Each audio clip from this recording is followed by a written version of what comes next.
परिचय। छात्रों, आज हम पादप वृद्धि एवं परिवर्धन का अध्ययन करेंगे। मुझे कौन बताएगा कि पादपों में वृद्धि क्या होती है? सर, कोशिकाओं के आकार तथा लंबाई में वृद्धि होना पादप वृद्धि को दर्शाता है। बहुत अच्छा सुरेश। सर, क्या हम पादपों की वृद्धि को माप सकते हैं? ये बहुत अच्छा प्रश्न है राहुल। पौधों की वृद्धि को भिन्न कारकों जैसे पोषक तत्वों की उपलब्धता, जल की उपलब्धता, ऑक्सीजन इत्यादि द्वारा मापा जा सकता है। मैं तुम्हें एक और बात बताना चाहता हूं कि ऑकिंसंस, जिब्बेरेलिन्स, साइटोकिनिन्स, एथिलीन तथा एब्सिसिक एसिड यानी अम्ल 5 पादप वृद्धि नियामक हैं। इस अध्याय में आप पादपों की वृद्धि एवं विकास का अध्ययन करेंगे। उद्देश्य: इस पाठ के अंत में आप निम्न करने में सक्षम हो जाएंगे। पादपों में वृद्धि का वर्णन करना, वृद्धि के चरणों की व्याख्या करना, वृद्धि दर को परिभाषित करना, वृद्धि की मात्रात्मक तुलना को समझना, वृद्धि के लिए दशाओं का वर्णन करना, विभेदन, निर्विभेदन तथा पुनर्विभेदन को परिभाषित करना, परिवर्धन को परिभाषित करना, पादप वृद्धि नियामक का वर्णन करना, दीप्तिकालिता की व्याख्या करना और वसंतीकरण की व्याख्या करना। वृद्धि, विभाजन तथा परिवर्धन द्वारा कोशिकाओं के आकार तथा संख्या में अपरिवर्तनीय यानी अनिवृत्त बढ़त को वृद्धि कहते हैं। पादपों में वृद्धि प्रायः अपरिमित होती है। पौधों में ससीमित वृद्धि करने की क्षमता होती है, जिसके कारण उनके शरीर में कुछ खास जगहों पर विभज्ययोतक यानी मेरिस्टेम ऊतकों की उपस्थिति होती है।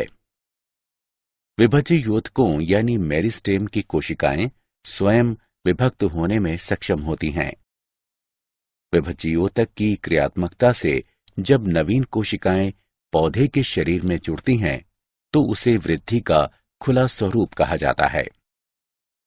मूल शिखाग्र विभज्ययोतक तथा प्रारोह शिखाग्र विभज्ययोतक पौधे के दीर्घीकरण के लिए उत्तरदायी होते हैं। द्विबीजपत्री पौधों में पार्श्व विभज्ययोतक, संवहनी कैम्बियम तथा कॉर्क कैम्बियम पौधों की द्वितीयक वृद्धि के लिए उत्तरदायी होते हैं। वृद्धि माप योग्य है। पौधे की वृद्धि को भिन्न कारकों जैसे कोशिकाओं की संख्या, ताजी भार वृद्धि, शुष्क भार वृद्धि, कोशिका के आकार में वृद्धि आदि द्वारा मापा जा सकता है। उदाहरण के लिए, तरबूज की कोशिकाओं का आकार 3.5 लाख गुना तक बढ़ सकता है। पृष्ठीय क्षेत्रफल में बढ़ोतरी पत्तियों की वृद्धि को दर्शाती है। वृद्धि के चरण, वृद्धि की अवधि को 3 चरणों में विभक्त किया गया है: विभज्ययोतकीय, दीर्घीकरण तथा परिपक्वता।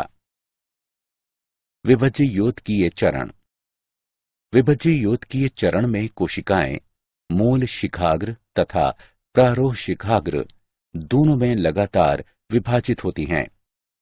इन क्षेत्रों की कोशिकाएं जीव द्रव्य और व्यापक केंद्रक से भरपूर होती हैं। दीर्घीकरण चरण, इस चरण का उद्देश्य कोशिकाओं का दीर्घीकरण है। परिपक्वता चरण, इस चरण में कोशिकाएं अपने पूर्ण आकार, रूप तथा संरचना को पाने के लिए परिपक्व हो जाती हैं। वृद्धि की दर, समय की प्रति इकाई के दौरान बढ़ी हुई वृद्धि को वृद्धि दर कहा जाता है। पौधे 2 प्रकार की वृद्धि दर्शाते हैं: अंकगणितीय वृद्धि तथा ज्यामितीय वृद्धि। अंकगणितीय वृद्धि, केवल एक संतति कोशिका लगातार विभाजित होती रहती है, जबकि दूसरी परिपक्व होती रहती है। उदाहरण के लिए, निश्चित दर पर दीर्घीकृत होते मूल गणितीय रूप में एल टी बराबर एल शून्य प्लस आर टी, जहां एल टी बराबर टाइम टी के समय लंबाई, एल शून्य बराबर टाइम शून्य के समय लंबाई, आर बराबर वृद्धि दर। अंग की लंबाई समय के विरुद्ध अभिलिखित की गई है, जिसके फलस्वरूप एक रेखीय वक्र पाया गया है। ज्यामितीय वृद्धि। प्रारंभिक वृद्धि धीमी होती है, जिसके बाद वृद्धि तेजी से बढ़ने लगती है तथा इसके बाद के चरण में वृद्धि फिर से धीमी हो जाती है। सभी कोशिकाएं, ऊतक तथा अंग इस तरह की वृद्धि को दर्शाते हैं।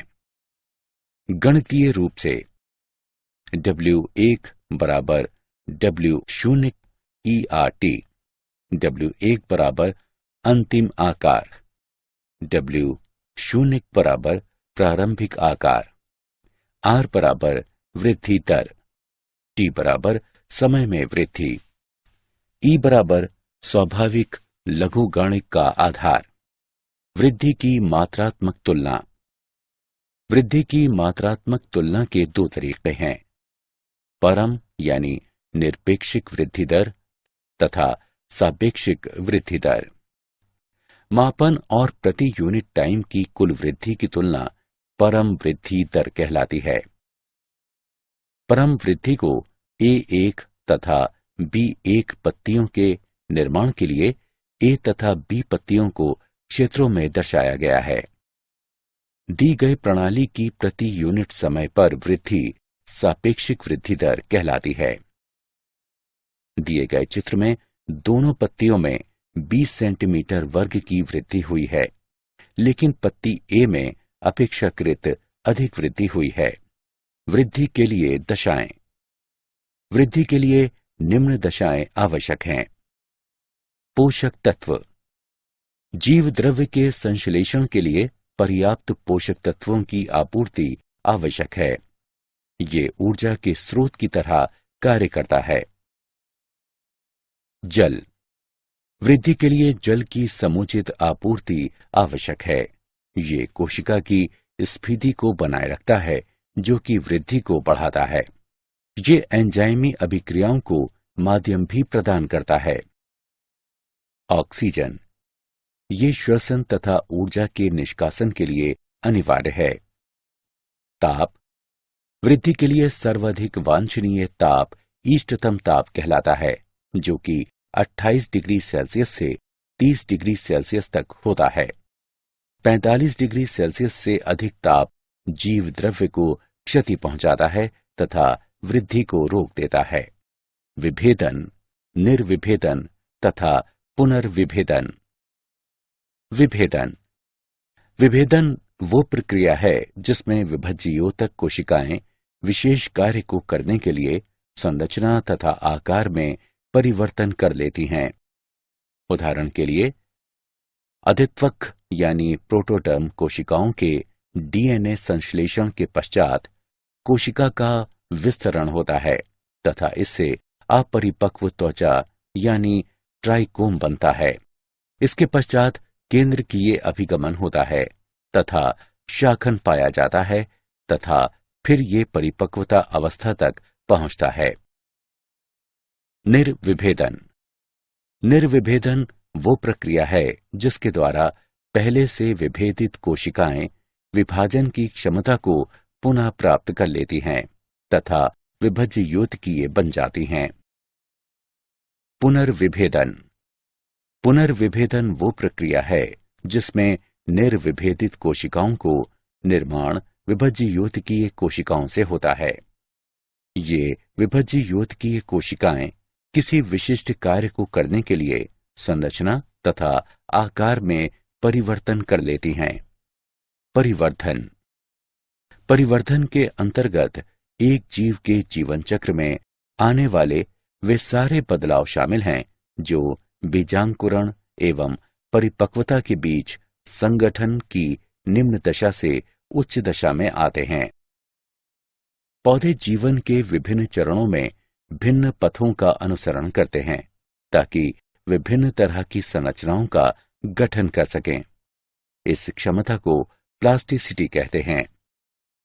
यदि भिन्न आकार वाली पत्तियां एक पौधे के समान अथवा भिन्न प्रारूप पर उपस्थित होती हैं, तो ये अवस्था विषमपर्णता कहलाती है। उदाहरण के लिए लार्कस्पर एवं बटरकप। मूल्यांकन। आइए आगे बढ़ने से पहले देखते हैं कि आपने कितना सीखा। सही विकल्प को उठाकर उसके संगत स्थान पर रखें। पादप वृद्धि नियामक। विशिष्टताएं यानी गुण। सभी पौधों में कुछ ऐसे रासायनिक पदार्थों की कम मात्रा उपस्थित होती है जो कि वृद्धि तथा विभेदन को नियमित करते हैं। ये पदार्थ वृद्धि नियामक कहलाते हैं। एक वृद्धि नियामक को इस प्रकार से परिभाषित किया जा सकता है कि ये एक कार्बनिक पदार्थ है जो कि पौधे में प्राकृतिक रूप से निर्मित होता है तथा पौधे की वृद्धि तथा अन्य कार्यों को प्रभावित करता है। ये एक निश्चित स्थान पर कम मात्रा में निर्मित होकर अन्य स्थानों के कार्यों को नियमित करता है। ये हैं ऑक्सीन्स, जिब्बेरेलिन्स, साइटोकिनिन्स, एथिलीन तथा एब्सिसिक एसिड यानी अम्ल। पादप वृद्धि नियामकों की खोज। पिछले 60 वर्षों में वृद्धि नियामक पौधों से बड़ी संख्या में पृथक किए गए हैं। चार्ल्स डार्विन ने जब देखा कि कनारी घास का प्रांकुरचोल यानी कोलियोपटाइल एक पार्श्वी प्रदीपन के प्रति अनुक्रिया करता है और प्रकाश के उद्गम की तरफ वृद्धि करता है, प्रयोगों की एक लंबी श्रृंखला के पश्चात ये निष्कर्ष निकाला गया कि प्रांकुरचोल की नोक संचारणीय प्रवाह की जगह है जो संपूर्ण प्रांकुरचोल के मुड़ने के कारण है। ऑक्सिन की खोज F.W. वेंट के द्वारा प्रांकुरचोल के सिरे से की गई है। बेगेन सीडलिंग धान के पौधे यानी नवोद्भिद की बीमारी है जो रोगजनक कवक जिबरेला फूजिकोराई के द्वारा होती है। ई कुरोसोवा ने रोग रहित धान की पौधे में रोग लक्षण को बताया जब उन्हें कवक के जीवाणुहीन निस्यंदों के साथ उपचारित किया। सक्रिय तत्व की पहचान बाद में जिब्बेरेलिक अम्ल के रूप में हुई। पादप वृद्धि नियामकों की खोज।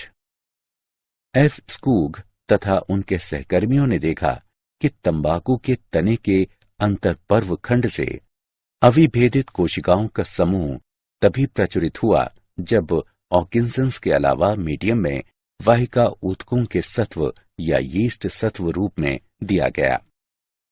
स्कूग और मिलर ने साइटोकाइनेसिस को बढ़ावा देने वाले इस तत्व को पहचाना और काइनेट नाम दिया। 3 अलग अलग वैज्ञानिकों ने स्वतंत्र रूप से 3 तरह के निरोधक का शुद्धिकरण एवं उसका रासायनिक स्वरूप प्रस्तुत किया। वे निरोधक बी, बिल्गन सेकंड एवं डोरमेन हैं। बाद में ये तीनों रासायनिक रूप से समान पाए गए। इसका नामकरण एब्सिसिक अम्ल के रूप में किया गया। ये सुनिश्चित किया गया कि पके हुए संतरों से निकला हुआ एक वाष्पशील तत्व पास में रखे बिना पके हुए केलों को शीघ्रता में पकाता है। बाद में ये वाष्पशील तत्व एथिलीन के नाम से जाना गया। पादप वृद्धि नियामकों का कायिकीय शरीर क्रियात्मक प्रभाव। ऑकिंसंस। इंडोल इसेटिक अम्ल मुख्य प्राकृतिक ऑकिंसंस है। इंडोल ब्यूटेरिक अम्ल भी पौधों से पृथक किया गया है। कृत्रिम ऑकिंसंस के उदाहरण हैं नेफ्थैलिन एसिटिक अम्ल तथा 2,4 डाइक्लोरोफिनॉक्सी एसिटिक अम्ल। ये सभी ऑकिंसंस कृषि क्षेत्र के लिए अत्यधिक उपयोगी हैं। ऑक्सीसंस का पौधों पर कायिकीय शरीर क्रियात्मक प्रभाव। कक्षस्थ कलियों द्वारा अग्रस्थ कलिकाओं का अवरोधन शिखाग्र प्राधान्यता कहलाता है तथा ये ऑक्सीसंस के परिवहन के कारण होता है। ऑक्सीसंस कैम्बियम तथा प्राथमिक विभज्योतकों में कोशिका विभाजन को उद्दीपित करता है। कोशिका के दीर्घीकरण में ऑक्सीसंस एक महत्वपूर्ण भूमिका निभाता है। प्रारोह सिरे तथा मूल सिरे पर ऑक्सीसंस विभिन्न प्रकार से क्रिया करता है। ये निम्न सांद्रता पर मूलों के निर्माण को बढ़ाता है। ऑक्सीसंस विलगन परत का निर्माण करके पत्तियों को गिरने से बचाता है। ऑक्सीसंस बीज रहित फलों के निर्माण को प्रभावित करता है। ये अनिषेक फलन भी कहलाता है। जिब्बेरेलिंस जिब्बेरेलिंस पादप वृद्धि नियामकों की श्रेणी में आता है। जिब्बेरेलिंस का पौधों पर कायिकीय शरीर क्रियात्मक प्रभाव। जिब्बेरेलिंस तने के दीर्घीकरण तथा पत्ती के फैलाव को बढ़ावा देता है, लेकिन ये मूलों यानी जड़ों पर कोई प्रभाव नहीं डालता। जिब्बेरेलिंस सलाद, अनाजों आदि में बीज अंकुरण को प्रोत्साहित करता है। जिब्बेरेलिंस के साथ उपचार करने पर मटर, फली, टमाटर, काली मिर्च, खीरा, सलाद तथा पत्ता गोभी, इन सभी पौधों में पत्तियां चौड़ी तथा लंबी हो जाती हैं। जिब्बेरेलिंस कलियों तथा प्रकंद की प्रसुप्ति को रोक देता है, लेकिन मूल प्रकंद में जिब्बेरेलिंक अम्ल का प्रयोग मूल प्रकंद के विकास को अवरुद्ध करता है। जिब्बेरेलिंस टमाटर, सेब इत्यादि में अनिषेक फलन को उत्पन्न करता है। साइटोकिनेंस साइटोकिनेंस का पौधों पर कायिकीय शरीर क्रियात्मक प्रभाव। ऑक्सीसंस की उपस्थिति में साइटोकिनेंस कोशिका विभाजन को उद्दीपित करता है, यहां तक कि अविभज्योतकीय ऊतकों में भी। मृदूतक यानी पेरेन्काइमा ऊतक संवर्धन में जब ऑक्सीसंस तथा साइटोकिनेंस उपस्थित होते हैं तो समसूत्रीय विभाजन तीव्र हो जाता है। ये अनेक बीजों की प्रसुप्ति को तोड़ता है तथा उनके अंकुरण को बढ़ावा देता है। ये पार्श्व कलियों की वृद्धि को भी बढ़ावा देता है। साइटोकिनेंस प्रोटीन संश्लेषण को नियंत्रित करके पादप अंगों में जीर्ण की प्रक्रिया को कम करता है। ये पादप कोशिकाओं में लवण के संचयन में भी सहायक है। एथिलीन एथिलीन का पौधों पर कायिकीय शरीर क्रियात्मक प्रभाव। ये तनों तथा मूलों के दीर्घीकरण को संदमित करके उनकी वृद्धि को परिवर्तित कर देता है।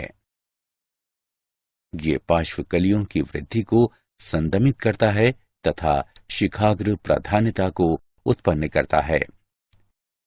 ये अपच्छेदन यानी विगलन परत के निर्माण द्वारा पत्तियों, फूलों तथा फलों के अपच्छेदन को बढ़ाता है। यह अधिकांश पौधों में पुष्पन को धीमा कर देता है, लेकिन अनानास, आम तथा अन्य कई पौधों में पुष्पन को बढ़ा देता है। ये खीरे के पौधे में मादा पुष्पों तथा फलों की संख्या को बढ़ाता है। एब्सिसिक अम्ल एब्सिसिक अम्ल का पौधों पर कायिकीय शरीर क्रियात्मक प्रभाव। ये तनाव हार्मोन की भांति कार्य करता है तथा स्टोमेटा यानी रंध्र के बंद होने को उद्दीपित करता है। ये प्रारोह वृद्धि को रोकता है, लेकिन मूलों को अधिक प्रभावित नहीं करता है। यह संचयित प्रोटीन के संश्लेषण के लिए बीजों को प्रेरित करता है। ये विभिन्न प्रकार के तनावों के लिए पौधों की सहनशीलता को बढ़ाता है।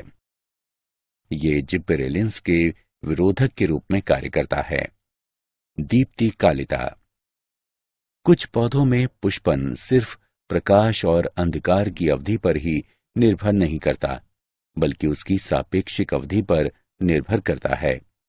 इस घटना को दीप्ति कालिता कहते हैं। आवृत्तबीजी पौधों के पुष्पन की प्रतिक्रिया को 3 श्रेणियों में बांटा गया है। अल्प प्रदीप्तकाली पौधे। ये पौधे पुष्पन तब प्रारंभ करते हैं जब दिन में यानी प्रकाश की अवधि एक निश्चित क्रांति अवधि की तुलना में कम यानी छोटी होती है। यदि इन पौधों का एक निश्चित क्रांतिक अवधि की तुलना में अधिक अवधि पर छोड़ दिया जाए तो ये कायिक बने रहेंगे। अल्प प्रदीप्तकाली पौधों के उदाहरण कॉस्मोस, डहेलिया आदि हैं। दीर्घ प्रदीप्तकाली पौधे, जब दिन में प्रकाश की अवधि एक निश्चित क्रांतिक अवधि की तुलना में अधिक होती है, तब ये पौधे पुष्पन को रोक देते हैं। दीर्घ प्रदीप्तकाली पौधों के उदाहरण जौ, गन्ना आदि हैं। तटस्थ प्रदीप्तकाली पौधा, इन पौधों में प्रकाश की अवधि एवं पुष्पन प्रेरित करने में कोई संबंध नहीं होता है। तटस्थ प्रदीप्तकाली पौधों के उदाहरण सूरजमुखी, टमाटर आदि हैं। वसंतीकरण, वसंतीकरण वह प्रक्रिया है जिसमें पौधों में पुष्पन को बढ़ाने के लिए उन्हें कम तापक्रम पर रखा जाता है। कई समशीतोष्ण पौधों में पुष्पन की प्रक्रिया को प्रारंभ करने या उसे बढ़ाने के लिए वसंतीकरण की आवश्यकता होती है। कई पौधों की स्पीशीज यानी जातियां जैसे अरेबिडोप्सिस, थेलियाना के इकोटाइप्स तथा शरद अनाजों जैसे कि गेहूं को शरद ऋतु में ही बोना चाहिए। अनेक द्विवार्षिक स्पीशीज में वसंतीकरण पाया जाता है जो कि ताप में भिन्न हो सकता है। क्या आप जानते हैं? पार्श्वमूल परिरंभ से विकसित होती है। एल्यूरोन कोशिकाओं में अल्फा एमाइलेज एंजाइम के लिए mRNA संश्लेषण को GA3 रोकता है। सारांश, आइए हमने जो कुछ सीखा है उसे संक्षेप में दोहराएं। वृद्धि को एक अवयव या अंग या इसके किसी भाग या यहां तक कि एक कोशिका के आधार में अनिवर्त स्थायी बढ़त के रूप में परिभाषित किया जा सकता है। वृद्धि के 3 चरण विभज्ययोतकीय, दीर्घीकरण तथा परिपक्वता हैं। समय की प्रति इकाई के दौरान बढ़ी हुई वृद्धि को वृद्धि दर कहा जाता है। पोषक तत्व जल, ऑक्सीजन, ताप वृद्धि के लिए आवश्यक दशाएं हैं। विभेदन वो प्रक्रिया है जिसमें विभज्ययोतक कोशिकाएं विशेष कार्य को करने के लिए संरचना तथा आकार में परिवर्तन कर लेती हैं। निर्विभेदन वो प्रक्रिया है जिसके द्वारा पहले से विभेदित कोशिकाएं विभाजन की क्षमता को पुनः प्राप्त कर लेती हैं तथा विभज्ययोतकीय बन जाती हैं। पुनर्विभेदन वो प्रक्रिया है जिसमें निर्विभेदित कोशिकाओं को निर्माण विभज्ययोतकीय कोशिकाओं से होता है। ये विभज्ययोतकीय कोशिकाएं किसी विशिष्ट कार्य को करने के लिए संरचना तथा आकार में परिवर्तन कर लेती हैं। ऑक्सीन्स, जिब्बेरेलिन्स, साइटोकिनिन्स, एथिलीन तथा एब्सिसिक अम्ल वृद्धि नियामक हैं। कुछ पौधों में पुष्पन सिर्फ प्रकाश और अंधकार की अवधि पर ही निर्भर नहीं करता, बल्कि उसकी सापेक्षित अवधि पर निर्भर करता है। इस घटना को दीप्तिकालिता कहते हैं। वसंतीकरण वह प्रक्रिया है जिसमें पौधों में पुष्पन को बढ़ाने के लिए उन्हें कम तापक्रम पर रखा जाता है।